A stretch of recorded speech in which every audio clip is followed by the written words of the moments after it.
الهولندي روبن فان بيرسي واحد من احسن المهاجمين في تاريخ كرة القدم.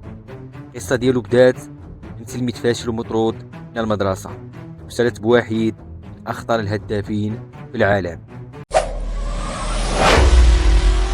ولد روبن فان بيرسي 6 غشت 1983 مدينة روتردام الهولندية.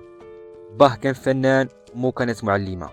الطفولة ديالو كانت عادية، ولكن من اللي وصل لسن المراهقة بدلت الأمور، حيت ما كملش قرايته وتسطرت من المدرسة أكثر من مرة بسبب المشاكل اللي كان كيدير.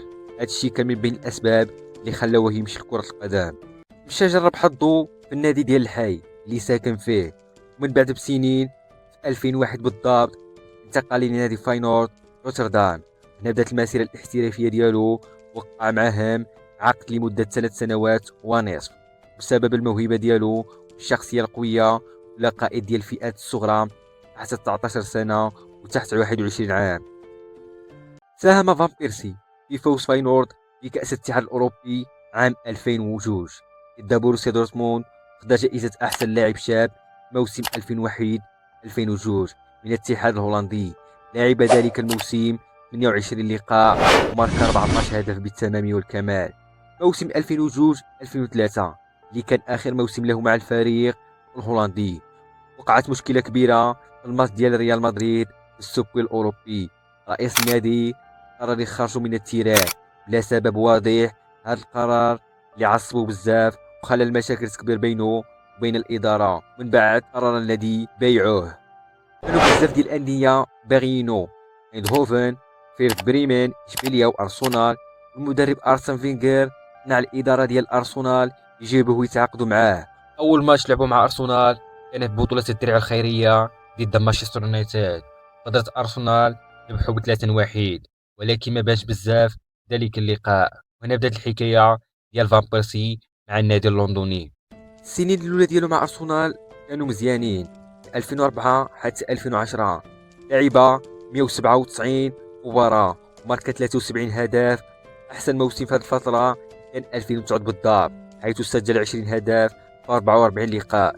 موسم 2010 2011 تطور مستواه ديالو أكثر، ماركا 22 هدف 33 لقاء. في هذا الموسم وقعت حادثة مشهورة ضد برشلونة في دوري أبطال أوروبا، ملي شات الكرة من بعد الصافرة الثانية تقريبا. الحكم عطاه انذار ثاني وطردو. فان بيرسي قال من بعد ملي ما سمع الصافرة بسبب الضجيج، ووصف طرده بأنها نكتة. ولكن الانفجار الحقيقي ديال فان بيرسي كان موسم 2011 2012. لعب 48 لقاء وماركا 37 هداف، وتوج هداف الدوري الانجليزي ب 30 هدف، متفوق على وين روني. من بعد هذا الموسم سادت القصه ديالو مع ارسنال فجاه، من بعد 278 ماتش و132 هدف غير بجوج ديال البطولات، كاس الاتحاد والدرع الخيري.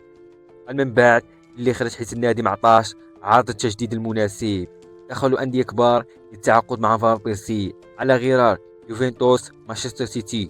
ولكن سير أليكس فيرغسون كان باغي يجيبو اليونايتد قدر يقنعو، انتقل عام 2012 بمبلغ قدره 24 مليون يورو. اختار الرقم 20 حيث وعد يساعد الفريق يربح الدوري رقم 20، وفعلا دارها، ربحوا الدوري وسجل 26 هدف وتوج هداف البطولة في ذلك الوقت. من بعد 3 سنين 2015 خرج من مانشستر يونايتد من بعد ما لعب 105 لقاءات وماركا 58 هدف، وربح جوج ديال البطولات، الدوري الانجليزي والدرع الخيري. اخيرا اعتزال فان بيرسي بعد ما سال المسيرة ديالو مع يونايتد. قرر فان بيرسي وقف اللعب الاحترافي واتجه لحياة أخرى خارج الملعب. رجع في واحد المرحلة لعب في أندية صغرى قبل ما يعلن اعتزاله رسميا كرة القدم. هذا القرار كان نتيجة طوال مشوار وتحقيق أهداف كثيرة في مسيرته، خلوا بزاف ديال الناس يتذكروه كواحد من عباقرة الهجوم في العالم.